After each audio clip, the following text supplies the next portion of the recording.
For me and Zoe, when we had our first date, right? And we've been together since our first date. When we had our first date, it was very unusual. I literally was like, hey. He's like, hey. I'm like, are you in debt? He's like, nope.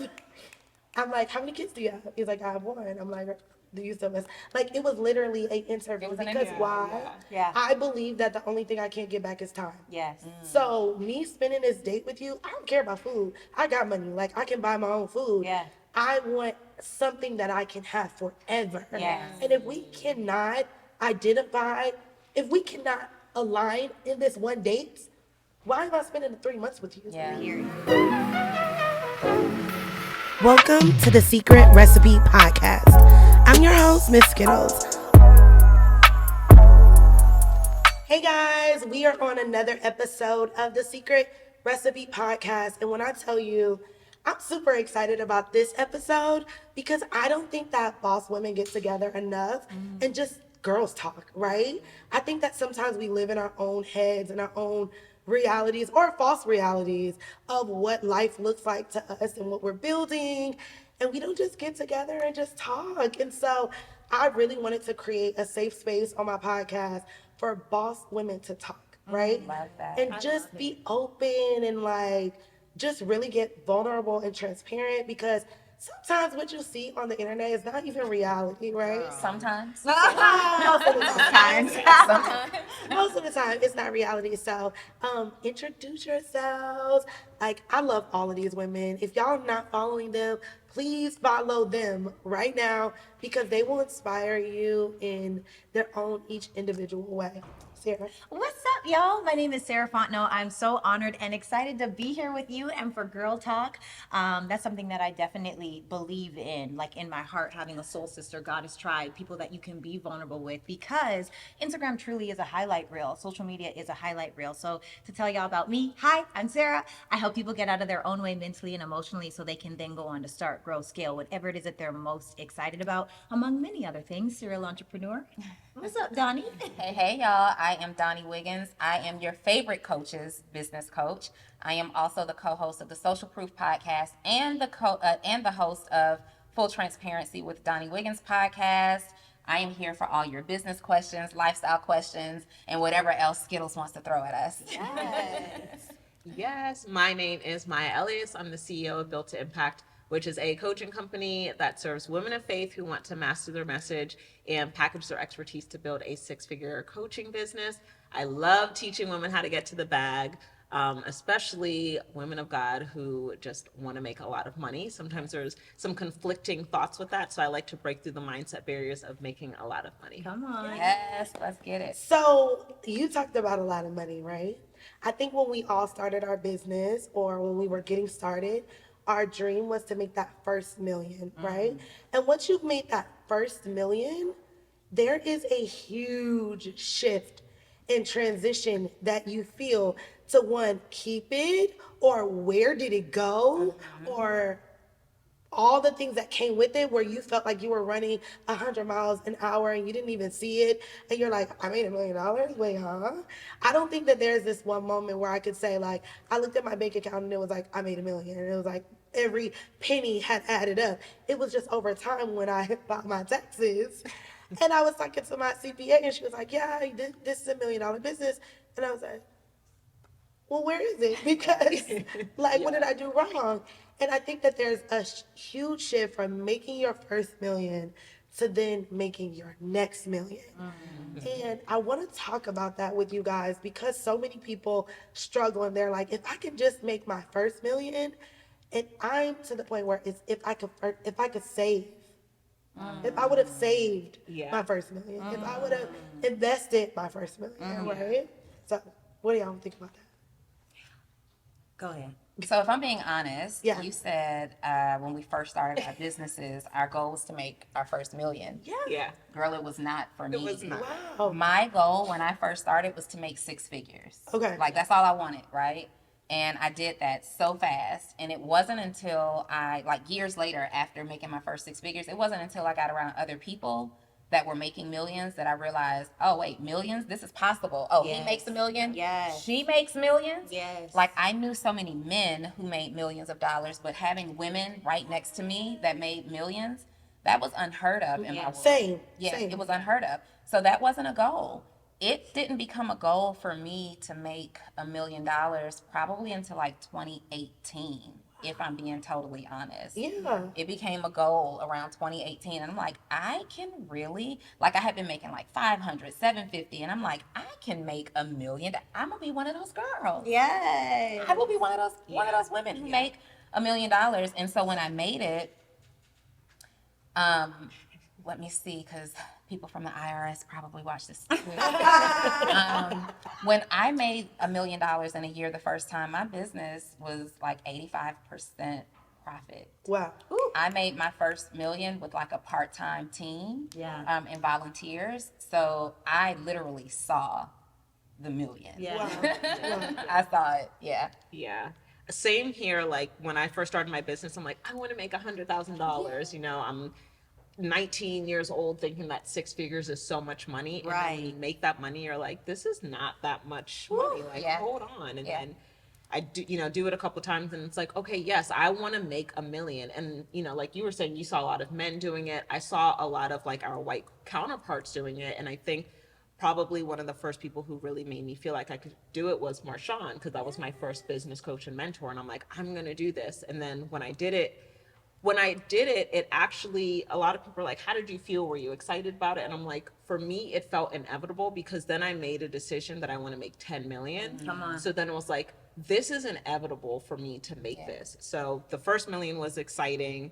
The second and third million was exciting because that was really profitable. And I'm like, oh my gosh. And you just think you're going to have it. Yeah. And the way inflation hit my ass in 2022, and I was like, wait a minute, what's going on with my bank account? Right, Yeah. right. So that's why we had to cancel soft girl era, because I was like, my bank account wasn't matching up with what I was really wanting to do. Yeah, absolutely. I love that too. I feel like for me, I wasn't even looking at 6 figures when I first started. I was tired of struggling to pay my rent every month. Wow. Because I go back, I tell my story all the time. I was the girl digging in the couch trying to find $3 so I could put it on Pump 5. Wow. I was the girl calling my mom every month saying, can you please help me pay my rent? Getting 3-day notices to quit or leave, right? Or to pay or leave.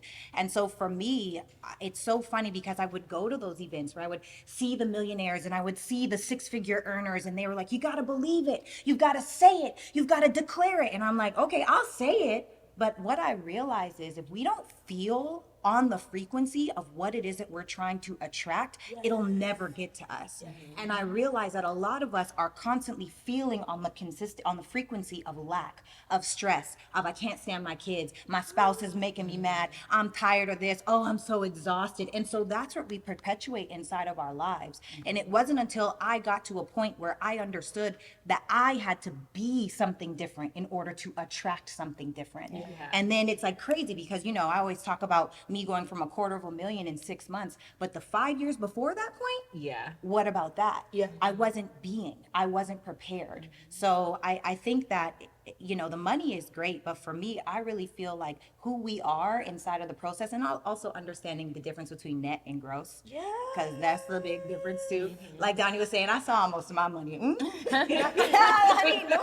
I made my first million on a retail business. So Yeah. the inventory management, the staff management, the shipping, Yeah. the SKUs, all of the things that you would think it's just a t-shirt company. Yeah. Like the profit margins, the lost inventory, the inventory that you paid for that didn't even make it Yes. through production, the lost packages, like all of your money. Like I swear, when I think about retail now, sorry for everybody listening, I think of putting $1 on every package and just letting it And letting it go. because you really can't control like, and I feel like for me, if I knew then what I know now, Yeah. which was like I got fired from my clothing company, started a marketing agency on an airbed, like because I realized that my true gift is in marketing. Yeah. And I started that business, and then I made, I built a multi-million-dollar business,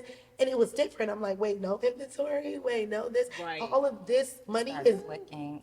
is registering from my mind. Yes. Like, I tell people what to say, what to do, how to do things, and I'm getting paid for it, and I don't need to hold inventory, and I don't need to ship anything, and I don't have any SOPs and all these other things that I don't even know that, I didn't even know that I needed at that time. So I feel like it's so important to understand where you started versus where God wants you to be. It's so crazy that you say that. My first legitimate business, and and I've been pursuing entrepreneurship since I was 17 years old, but I'm talking about the one I did everything right, filing taxes, set up with the Secretary of State, was also a women's clothing store.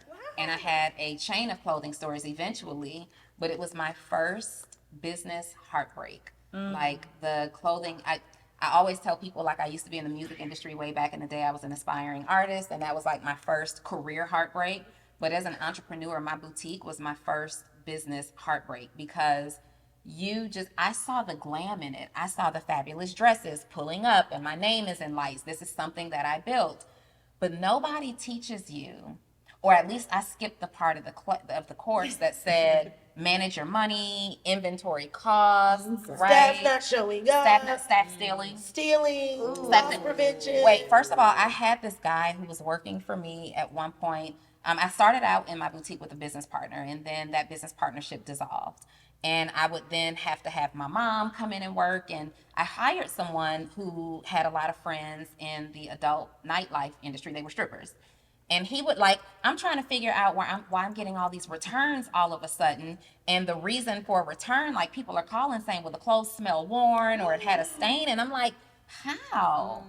And so I installed cameras, and it just so happened that I didn't have an opportunity to communicate with him. I'm up that night installing cameras because I am thinking the women in the dressing rooms, as they're going into the dressing rooms, maybe they have on a lot of makeup, and I want to see. Yeah. Girl, he had his friends coming in after hours to get clothes for the club, and they were bringing them back before our store opened, and then he was selling the clothes.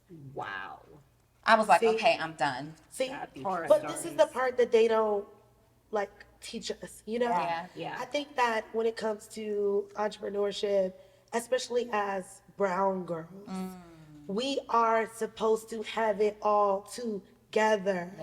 Our store is supposed to open when the mall's open. Our store is supposed to close when the mall closed. But they don't realize that that same employee that works for us isn't going to treat our business the way they treat Forever 21, right? They don't treat our business the way they ship for Amazon and the way they show up for their corporate job. They don't show up for us because they know us, and they know our vulnerability, and they know what's going on, and they know, oh, that she's struggling to do payroll and all these other things.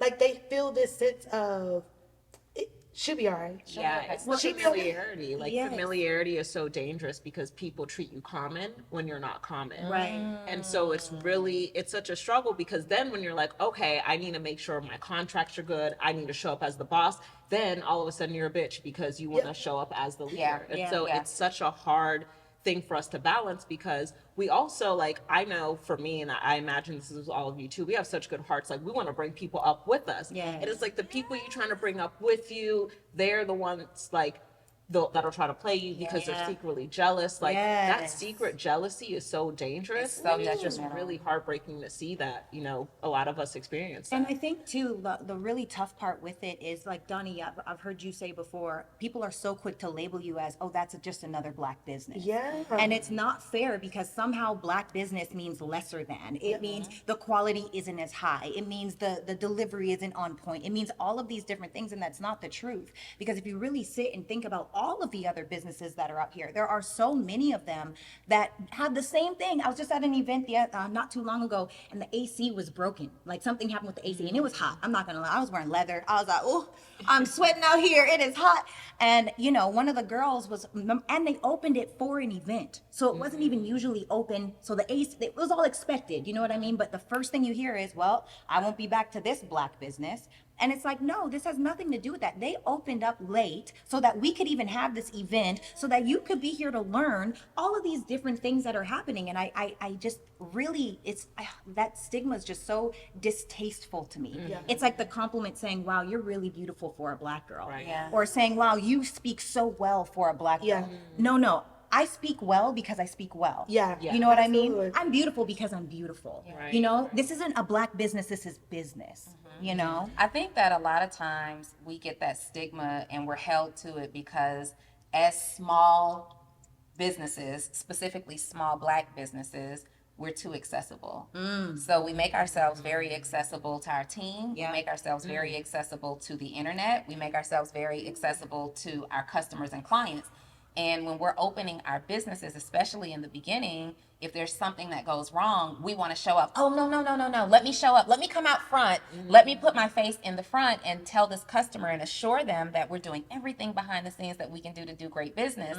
And when you look at big box brands or big non-black businesses, they don't do that. You'll never get to complain to the CEO, right? And so there's nobody really to attack. People are not interested in attacking your employee. They want to attack the owner. They want to attack the CEO. Yes. And we're volunteering and showing up for the attack because I know from coaching a lot of business owners, they feel like I have to be present. I have to show up. I've even fallen into that trap. Yes, me Like too. I have to leverage my face. I Yeah. have to leverage my personality. I have to leverage just my own persona in order to be successful. And I will tell you that that's one of the dangers. It's to your detriment sometimes to do that. And if you're not a personal brand, you should not do it. Like, be far away. Absolutely. I was thinking the other day, and I was talking to one of my friends, and I was like, no, because I really want to bring them up with me. I really want to bring, people that look like me and that are where I was when I started 11 years ago. I want to bring them up. And she's like, you want to bring them up so they can bring you down? Oh. She was like, you want to bring them up so they can bring you down? They're not qualified. They don't care. Yeah. They're not going to show up on time. Yeah. So your love for them, Yeah. it's not the same love that they have for you. They love what you're going to pay them. They love the opportunities you're going to give them. They love to be close. Marshawn said it earlier, and I was like, oh, I'm about to flip this couch over. She said, people want to get close to the fire and then think they are the fire. I said, Did the wind blow my candle onto you? she said, people get around you to get close to the fire just to think that they are the fire. And I was like, man, I'm just in this episode right here, right now, because that's everything that I wanted to hear, because I have experienced that. And I think that we've all experienced that. One person that we're like, I see something greater in you that you don't even see in yourself, and I want to bring you up, and I truly believe that you're capable to get all of these amazing things. And then when they get around you, you're like, I think I should have left you where you were. I've discovered that is like a boundaries issue, like when that's happened to me, because it's like, I don't want people to have to sacrifice as hard as I did. I don't want them to have to go through the hardships. And it's like, you're where you are because of the lessons you learned as a result of the sacrifices and as a result of the hardships. And so when I find myself like trying to help people skip it all, I'm like, you might be blocking a blessing that God has for them, because they're not going to develop into the person that can withstand the level of success that you want for them. Right. What are some lessons that you've learned about money since having it, losing it, gaining it, saving it? Oh, where do we start? How long we got? That rich and wealthy are not the same thing. At all. And that we are rich, thank God. Like, rich is measured in money and wealth is measured in time. And so when I would take time off, it was like that time eventually had to end because I had to get back to work for the money. So until I can literally shut down and have, an asset producing money for me every single month without me having to work full time, it's like, I'm not wealthy yet. So that was something I definitely had to learn. I think one of my biggest lessons is that your business revenue is not your personal income. Yes. So your business generates $1 million in a year, right? But the salary, They will think that a customer all will this think- money is mine. A customer will think that she bought a $9.99 t-shirt from you and you paid your rent with it. Like, girl, I pay your rent, you should be responding to my Hold email. You better respond to my email. I need your phone number. I remember God. when I took my first trip, like my first vacation, and I put it on Instagram, and there was a customer that was like, "Oh, I know I spent $500 with you. I paid for your vacation, and you can't answer my email." I'm like, "Girl, An entitlement. I was like, look at the inventory call. Like, come I will on." never see that $500. Right. But just from a money management perspective, like when I was making six figures, Yeah. when my business was making six figures, when Donnie Wiggins Global was making six figures, Yes. Donnie Wiggins personally was also making that same six figures, which is why I continued to run into money problems. Like, meaning I would be making this money, but I'd never have any because the Donnie Wiggins Global account was paying my rent, paying for my hair, paying for my Starbucks, brunch with friends, and all the business bills. And I could never afford, so I thought, to hire like employees because I never had any money. Well, I had to learn, I follow the profit first model for managing my money. And I had to learn, like, no, your revenue is your business's money. Like, your business is rich. Girl, you need to get your weight up. Seriously, that is so Oh my important. goodness. Yeah. Yes, you have to pay yourself a salary and you Yeah. have to separate out your expenses. Like you need an operating account, you need a tax account, you need a Yes. profit account. Yep. So that you have a real picture of how much money you have to work with Yep. and let that guide your decisions. Before, everything just went in one account Yeah. and I'm checking the And you account thought like, you oh, was we're at up. it. Yeah. Oh, We we up. We Yeah. up. Until Where the we going? taxes hit, and like, wait a minute, we way down. Yeah. No, I learned mine was like gross versus net. I did not understand in the beginning. You know, when you first start making money, you think all of the money is really yours. Yeah. And I was spending it like it was really mine. Right. And then taxes came and it's like, dang, now I'm on a payment plan to pay taxes. plan, Oh right. my gosh. Like, oh sheesh. So they that don't was play. they don't No, they they getting do their not play. money. They getting their They're money. getting their money. Sheesh. Yeah. So I definitely that was probably my first lesson inside of money was there's truly a difference, like you said, like between gross and net. Like this is not all of yours. Yeah. Another lesson to your point. Yeah. Is sometimes, and I think especially with us building brands online digitally, we see people celebrating, oh, I had a $1 million day or a $5 million month. And one lesson that I had, I fell into the trap of like, well, when is my $1 million day gonna come? And and I fell into the trap of hearing all of this gross, and not realizing that that person who did $1 million day also did about $500,000 running ads and all these things. So when people are talking, and this is really big for your viewers to understand, a lot of times when we're talking about revenue made in a day on a Black Friday sale or a random Sunday, this is pre-expenses being paid out. Okay? Because I'm like, wait a minute. Yeah. But also to that point, you can make far less money overall, but based on your expenses and what you bring home, you could make, as $1 million business, I retained more money than my counterparts who were doing $5 million in business. I remember the year before last, I seen everybody doing their $1 million days, right? And my husband, who, if y'all don't know, like my husband, we've been together 10 years. 6 of those years, he never had an Instagram or social media account. So Zoe was just always like Skittles' husband or Skittles' boyfriend. He never told his side of the story of what he does and all these other things. And so, out of nowhere, he's like, okay, I'm gonna start building, He gets around all these group of guys and they're like, yeah, so you can do $1 million a day, you can do this, you can do that. And I'm like, yeah, do it. So he does it, and then I'm like, oh, how you did that? Like, how you did that? And I haven't done that. And I'm more public, I have a bigger audience, I have a bigger reign. And what I realized is that $1 million day almost cost me my mind. The work that came from that $1 million and the level of responsibility that I took on. Because what I did essentially was I sold a package that usually would be $20,000 with my company.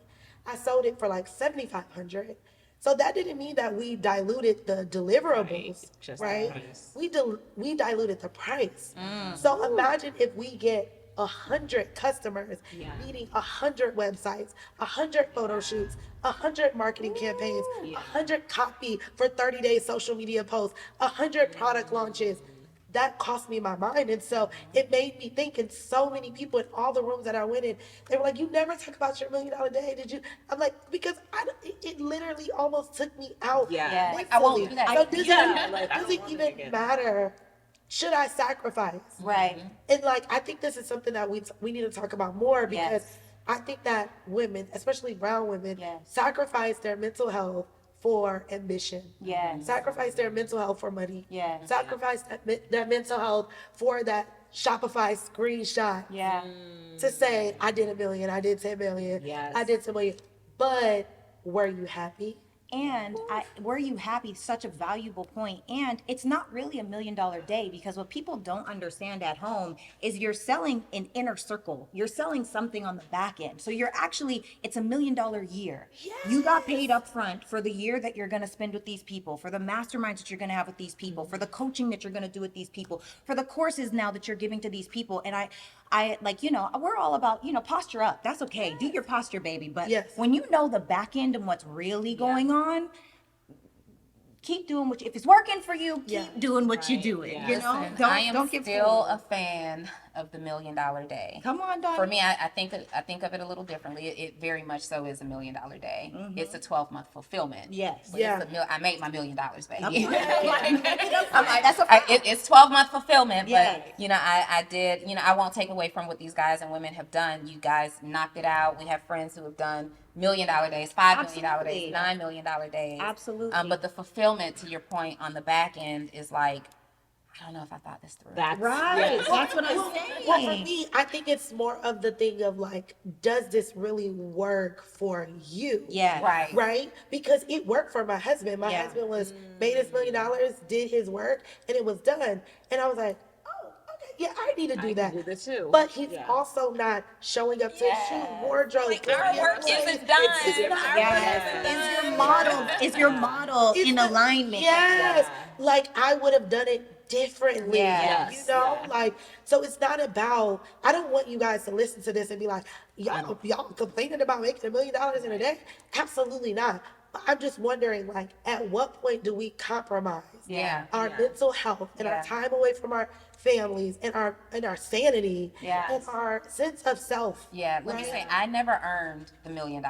I did my biggest day from that framework that we were using was like 275,000 in a day, right? I did that, and I instantly knew, okay, the $1 million in a day, that might not be my mission. Yeah. This might not be my mission. Yeah. Now, I did it the hard way. I wanted to prove, like, I have been really big, like, my whole career. I wanted to prove that I could do it without being given anything, by someone. I wanted to do it. I didn't want, like, I grew up watching so many of my friends date, like, if I'm being, like, athletes and entertainers. Yeah. And they come up, and I'm happy. Like, if I could have came up that way, maybe I would feel differently. It never worked for you, girl, okay? It never worked for me. So because it did, but on the flip side of that, like, maybe I always had too much mouth. I don't know. I saw my friends, have so much support financially from, like, men that they were dealing Yeah. with. But when the relationship was over, so was the support, Yeah. and you can't sustain what you built Yeah. at that point because you don't really understand what it took to do the work. So it became like a personal mission of mine to, like, I'm not going to let that happen to me. Yeah. I'm going to build my own thing, Yeah. and nobody can take this away, from me. So it's always been about the organic build. And then also the fact that Facebook doesn't play nicely with me, and I've never been able to run an ad, right? I've never been able to run ads, and we're going to figure that out this year. The work that I had to do seemed really simple up front. The marketing for it, the posting, the letting people know. I'm super, super grateful for it, but I had to fulfill for 10 months. Yeah. And let me tell you, the hardest money to show up for is the money that you were already paid for. Say that. That's the already hardest spent. thing. And it's already spent. It's already Yeah. spent. Right? Because when I had that day, I'm like, remember, I built with a team of part-time employees. When I had that day, I'm like, oh, let me go ahead and put this aside for an operations manager, put this aside for an assistant, Yeah. put this aside Yeah. for customer service. So I'm like putting that money, and I'm the type, the way I manage my money, it comes out of my main account and goes into like the payroll account, right? So as I'm looking into my main account, that money is not there, but I still have to show up every Monday, every Friday on these deliverables. And that's the hardest money to work for. That's And what I'm saying. for me, I think it's so much about integrity. You know, like 7 years, I'm going to tell you, I made so many mistakes with my agency, so many mistakes with clients, so many mistakes with figuring it out. But it's like, I think for me, I always look at it as, did you do your best in the moment? Yes. Right? Yeah. Of course you're not gonna know everything. Of course you didn't know this, you didn't know that. And people are expecting you to know all of the things. Yeah. Right? But did you do the best in the moment? I can literally sit, hand on the Bible, Yep. next to anybody that Yep. says, "Oh, this went wrong, this went wrong," I can say I showed up. Yeah. Right. There were Did my times best. that I came home late with my daughter, and I was like, I'll be home at 8. I showed up at 10, right? And I had to be like, "Hey, I'm gonna read you a story," knowing that I did my best in that moment. And Yes. I think it's so important to me for the next generation to understand you don't have to have it all figured out. Right. Because I think that's why so many people are not starting, because they're scared of cancel culture. And I'm now seeing so many people just buy every course, buy every mentorship, get into every coaching program because they want to have it all figured out before they actually start. Right. This episode and conversation is powered by Girl Mob, a digital community for female entrepreneurs everywhere. Yeah, and I think that's the issue, execution. People are starting so many different things and they don't complete anything. You know, we live in this hustle culture. We were just talking about this outside. It's a hustle culture. Get to the bag, get to the bag, get to the bag. Okay, well, what happens when you get there?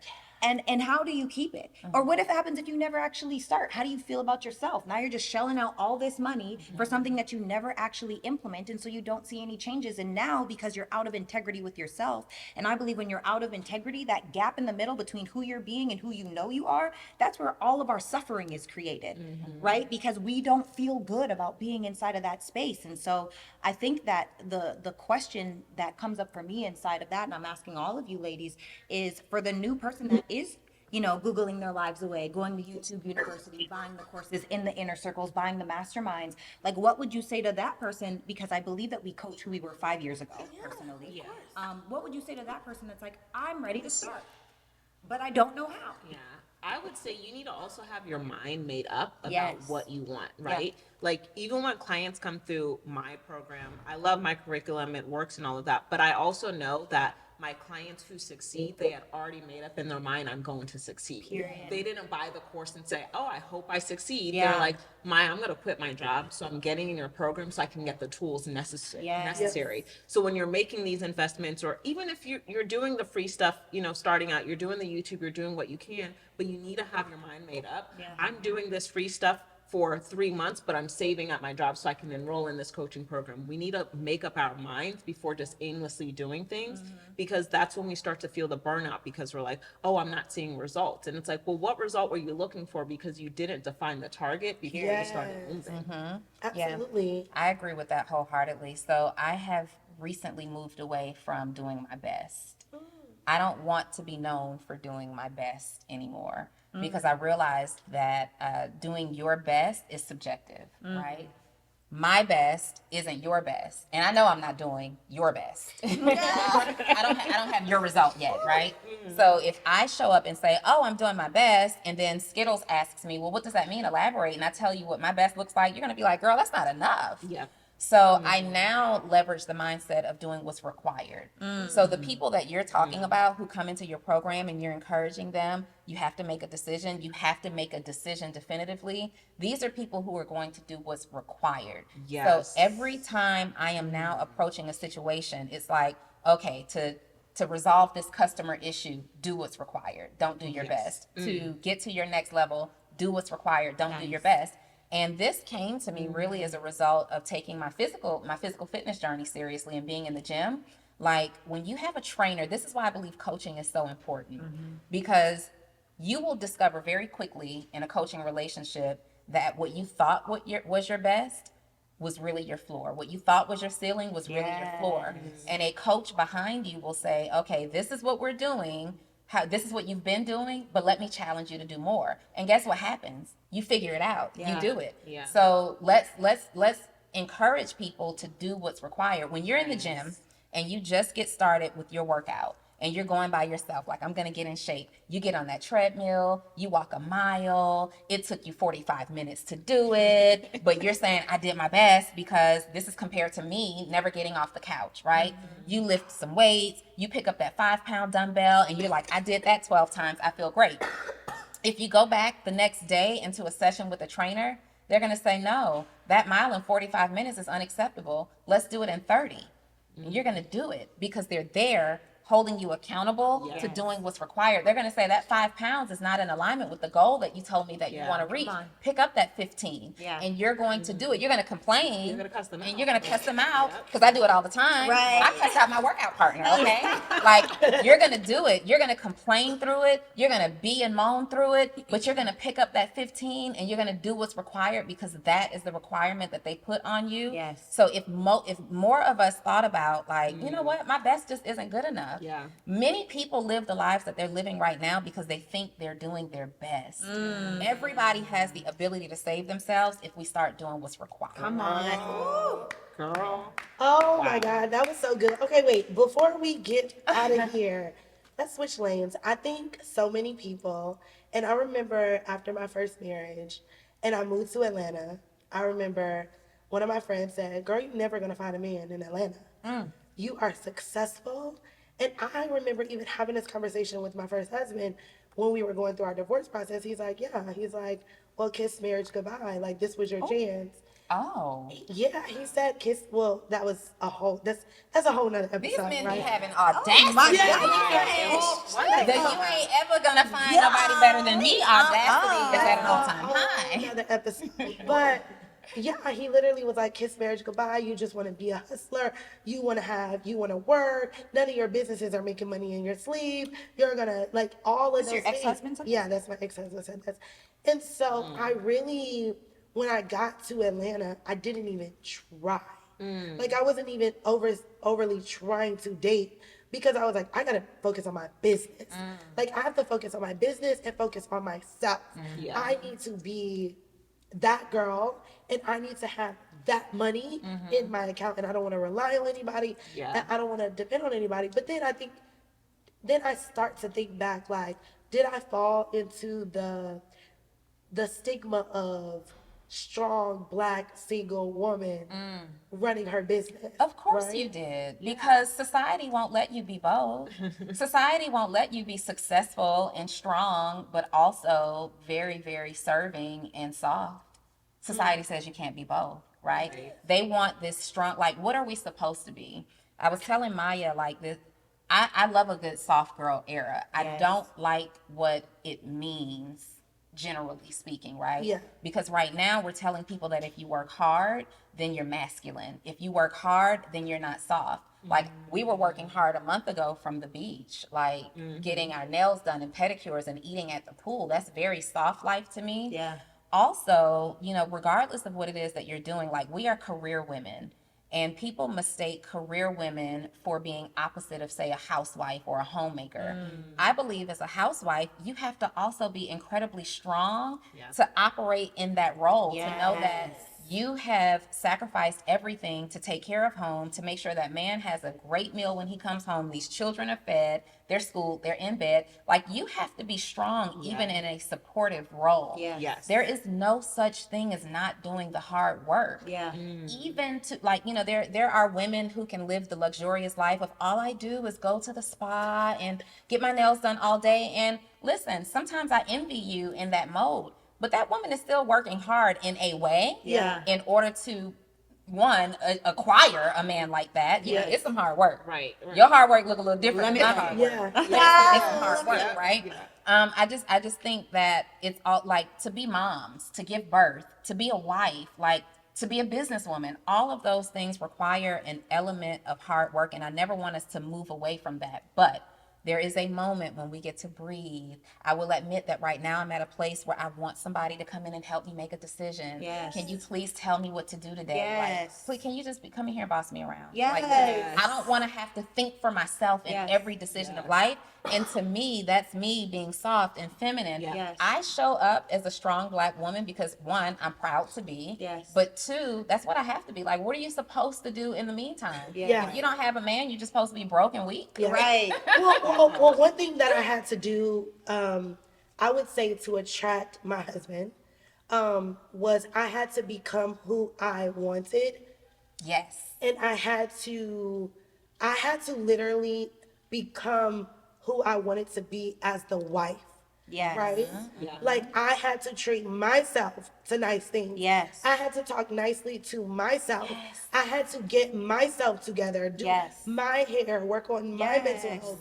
Like, I had to be super confident. Like, my husband know. Like, Zoe, if you watching, you know, right? Zoe know. Like, I don't play. I'm like, big, small, hair not done, hair done. I'm the baddest. So leave, mess it up. Like, I'm that confident because I dated myself for so long, and I became my own partner and loved on myself so long that I'm not going to let anybody love me less. Not having it. So when people ask me, like, how did you get this dream person?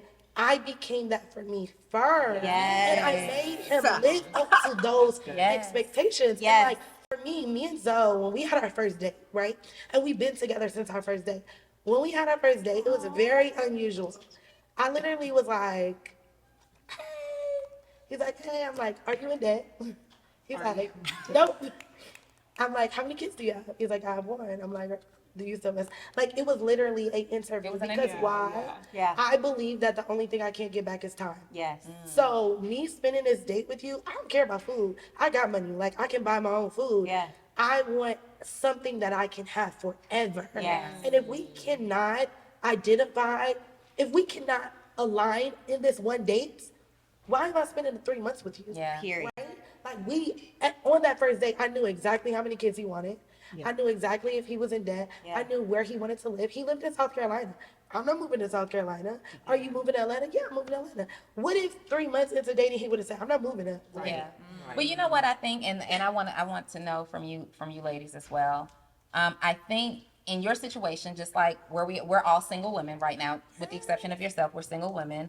We've bossed up. That's what society sees. We've got money. We've got our things together, and I think we're three really great women. Like, you know, I'd tell you if I thought you were a terrible woman. Right. I really would. Y'all She know. really that would. I'm full transparency, Real talk. right? I think these are three quality women sitting here, but I also feel like we're like where you were at a time before you married your husband. Yes. Zoe knew because you had your stuff together, Yes. don't play with her like Period. Yes. that. Period. Yes. And I think it makes it easier. I'm thinking back to the old me that didn't have my stuff together. I was really not trying to date like that because you could play with me a little bit. Yeah. Yeah. You can play with me a little bit, right? Today, you can't play with me. You have to approach me a certain way. Do you find it that men are approaching you with that, okay, I can't play with her kind of attitude? Or do you find it, there are some successful women that I speak to that are like, no, actually, because I'm successful, men just want to break me down and show how soft I am. Like, she's a boss in these streets, but she's really this to me. Like, what do you experience more of? My experience for that is I am a boss in these streets, but I am a servant in the house. That is my desire. I can be as masculine as I need to be. I can say no, I can make decisions, but when I go home, I want to take off my armor. I want to snug, like if I could crawl into my man's skin, I would. Like, literally, like I want to crawl in your soul. You know what I mean? Like, that's actually what I love. I move, you move. Just like that. But I love that. You know, I love when a man feels good telling you. You know, I love when a man is certain. I love when a man knows who he is. I love when he has that essence where it's like, yes, babe, whatever you say. And sometimes there are times where I don't even necessarily agree with what you have going on. But a man that is certain and is rooted inside of his purpose and knows whose he is, oh, I trust whatever you're going to tell me. So for me, I really do believe, because I attract highly successful men that don't come to play with me, with the exception of a few that played a little bit.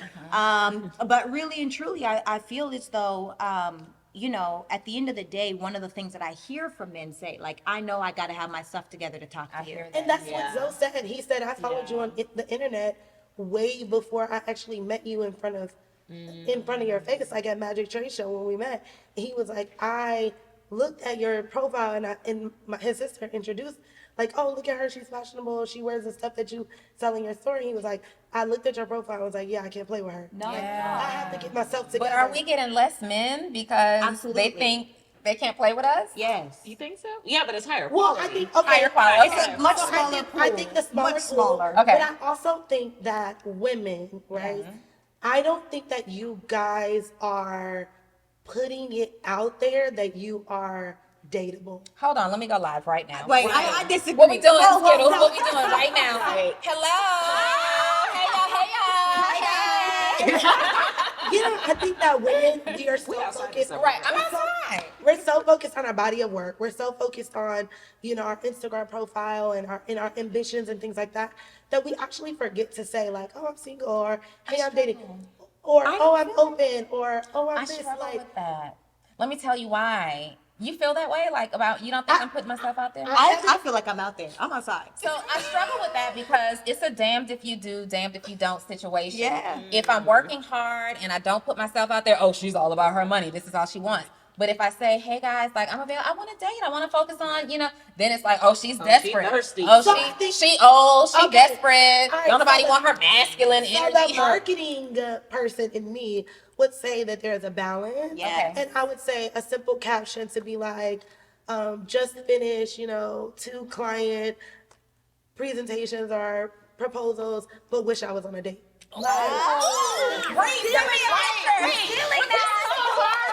Of our single era. Say that in a voice note for me one more time.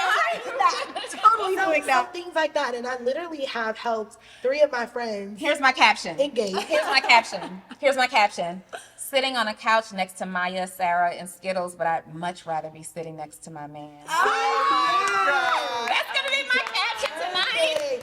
I'm absolutely So I think that once we start understanding, and like for me, it was that as well.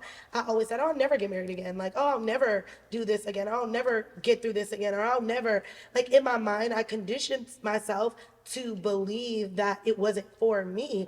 And I had to change that narrative. Even when I met Zoe, my best friend is in the other room. I'll bring her in here. When I met him, after our first date, I was like, girl, he's too good to be true for me. Yeah. And she was like, why do you say that? I was like, how you answer every question right? Like, it's just something there. And I searched for months to find that imperfection. I'm like, oh, it's me. something. Yes. I searched. That's so me. searched. And also, because I know they're going to tell us to wrap it up, but also for me, it was letting him be his truest self. Yes. Right? And understanding that my level of perfection of what I want, is he a great guy? Is he genuine? Is he loyal? Does he pour into me, right? Like I had to let my level of perfection, because when I met my husband, he stayed with his mom. I got a condo, I got this, I got that, I got all these business. Tell me more about how you dealt with Yeah, this. he stayed with his mom, and he stayed with his mom, and it was a shocker because he didn't tell me that initially, so it was a shock. And then we had a conversation about it, and he was like, "Why do I need my own place?" He's like, "I'm not dating. Like, I'm not interested in dating a bunch of women. I'm focused on my business. I have 10 retail stores. I have massive amount of staff. All I can think about is that I literally sleep here and eat here. Like, why is it necessary?" And it still fought with me, like, because you're supposed to have your own, and this, that, like, but we never had those conversations. It just fought with me in the back of my head. And so one day I told him, I was like, babe, I have this big order for Cupcake Mafia, and if I don't make $50,000, like, they're gonna cancel this order, and it's a huge PO for me. And I was like, so I'm not gonna be able to talk to you for a couple of days because I'm gonna just be in business mode. Like, I can't think of anything else. And we were literally leaving out of his mom's house, and he hands me $50,000, and he's like, I don't want to not talk to you. He's like, I don't want to not talk to you. Wow. Hold on, real quick. He's like, Tell me you that line can't word for word. sacrifice. He's like, I can't sacrifice you not talking to me for your date. business. Wow. So here, and when you get it back, like pay me back, it's not that big of a deal. So in that moment, I said, wow, I would have gave up all of this, Because right? you live with your Because he mom. lived with his mom.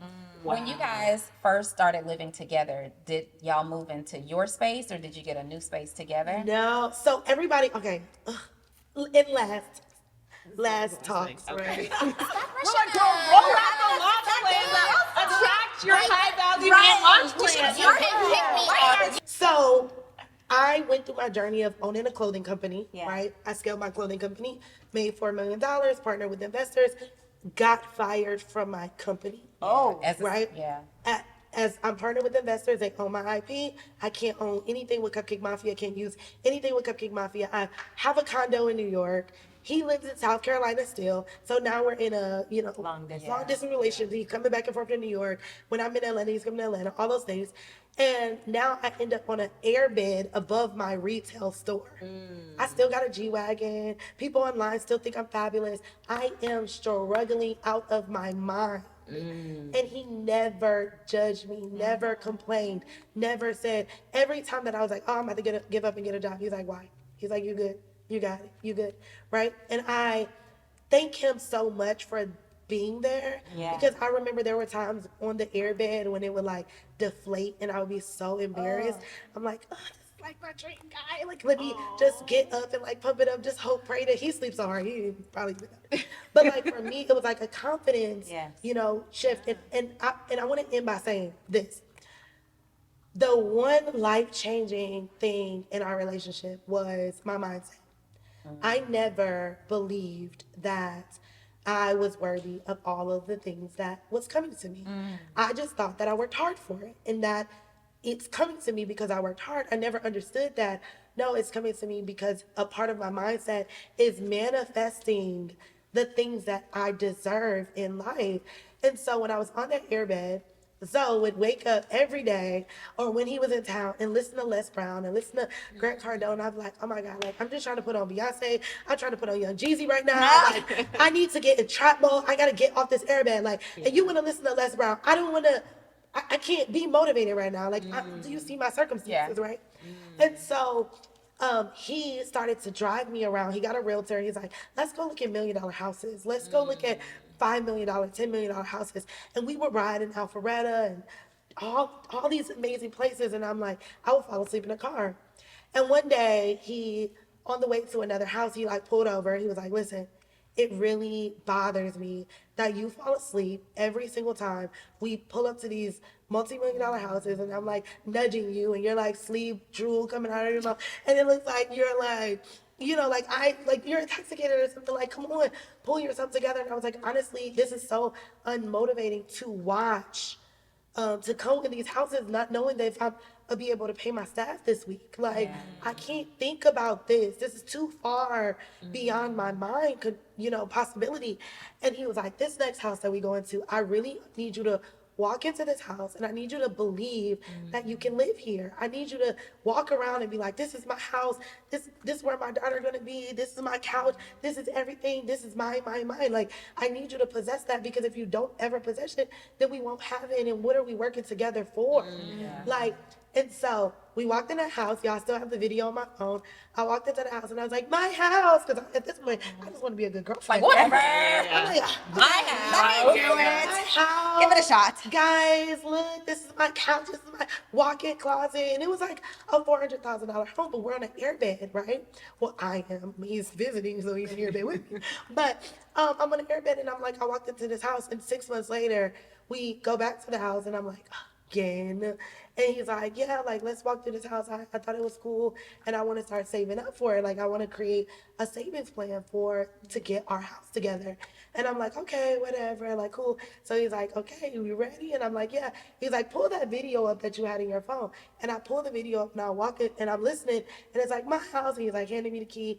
I'm like, open the door. And then I walk in, and it's like flowers. And he's like, this is our house. And like, I'm, Girl, you better let the camera see You these better tears. let the world see what this man did for you. and I'm I glad love because, it. like, it wasn't until I really believed, Yes. And now we have more than I could ever imagine. Like, Yes. y'all see our story, y'all have seen us on the internet and are, and, you know, and growing, and like, you know, he even asked me today, he's like, do you think about all that you have now, and like, do you get excited? Like, you walk out and you could pick like, which car do I want to drive? Which outfit? Like, what bag and all these other things. And I remember you saying, I really want to have 3 Chanel bags. Like, I really want to have this. I want to have that. And like, he's like, do you ever think about that and get excited? And I was like, no, because I'm still not comfortable. Like, I still believe that it can all go away tomorrow. Yeah. Like, when I get in my Rolls Royce, I drive it like it's a Honda. Yeah. Because like, I don't ever want to get into a place where I'm so comfortable with the luxuries of life that I forget that 6 years ago I was on the airbed. 6 years ago. I don't want years ago. Don't to miss the it. perspective there. 6 Right. years ago. Wow. And how 6 years ago life was different. How long did it take you to hit that point where life changed? Like from the time that you and Zoe started dating and that journey beginning. It was just always a hustle. Like, I feel like just last year is when I really understood you can breathe. You get what I'm saying? Like, I had a factory. Y'all, listen, I'm 35 years old. I had a factory in China. I was managing an artist. I was running a multi-million-dollar marketing agency with clients that I could only pray for, right? Like, to be able to touch Alicia Keys' product or a Versace brand, or to be getting commission work and things like that. Like, I could only pray for those things that I had at my reach, right? I opened a co-working space with my own capital, like, and I'm still, as of last year, was still hustling and grinding, and I had to look at my daughter. And it was one moment, and I'm gonna end by saying this, because we're gonna have to do a part two. We need a part Yeah, two. we need a part two. We have to do a part 2, okay? It was this moment where I was extremely exhausted. And like, for me, I attribute myself to being 100% in every role that I play. Yes. Even if it cost me feeling like 0 in the inside. For sure. Right? Like, I'm 100% as a wife. I'm 100% as a mom. I'm 100% as a mogul. Like, and I remember sitting in my closet. It was like 9 o'clock at night. And I was packing because me and my daughter were going on a trip. And I sat back and I like put my hand on my head because it was a long day. And my daughter looked at me at 4 years old and said, "Are you happy?" Wow. And I started bawling. And I'm like, yes, I'm happy. I'm so happy. Yes, mommy has all of these things. Like, we're going on this trip and blah, blah, blah. And I instantly rushed to give her a bubble bath and put her to bed, because I'm like, if she sees, like, at 4 years old, can she see that I'm not really happy? Can she see that I'm very overwhelmed? Can she see that, like, life is really challenging and hitting me? Like, oh my God, like, let me hurry up and pray together and like put her to bed with smiles, because like, if one extra wrinkle pops out or one tear, like, is this going to change the trajectory of her life? And it really took me on a journey of like being happy, because I've never drank, I've never smoked. There's a lot of things that I stay away from when it comes to being addicting. Like, I'm scared of addictions, but I've been addicted to ambition. Y'all, this episode. This episode, honey, this episode. First of all, this episode is dedicated to Zoe. Yes. This episode is dedicated to Zoe and all the men like him. Yes. Y'all are gonna get y'all's up. Oh, absolutely. Yeah. I received So it. here's the In thing. all forms. I don't doubt it. Just like I don't like you. I'm okay. Yeah. Right? I never doubted that I was going to build a business and be successful. Success just looked different for me at that time. Once I put my mind on making $1 million, I never doubted that would happen. I don't doubt marriage. For so many years, that wasn't a priority for me, because like you, I got to get it. I have to create this level of success. It's just like, I worry about different things. A marriage, a man, and money are not in that lineup of things that I worry about. Well, it's coming. Can I also just say, for perspective, you guys have been together 10 years, you said? You started doing this at 25. That's also perspective. Yeah. How many people out And there? I also did it before. Like, I was married. You were married before, and I think that the biggest thing that we have to learn is, what did we actually do wrong, and take accountability for that, to not bring that same trauma into our next relationship and our next business partnership and our next That's the whole thing. Self-journey. Yes. Yeah. Take accountability for Oh. what we did wrong, whether it's your personal life, your business life, Say that. whatever that is. Yeah, that's the Yes. next episode with the launch plan of how to get our man. Okay. And the captions. I need the I need all I'd the much rather captions. be on a date. That's what I'm. Okay. That's my thing. Yeah. Where's my That's phone? All right, y'all. Until next time, the Secret Recipe Podcast. Make sure you look in the show notes. All of their Instagrams and amazing things that they have going on will be tagged. I'm super excited. We have to do this again. Yes. If y'all love this girls talk, make sure you comment below and let us know what was your favorite part. Bye. Bye, y'all.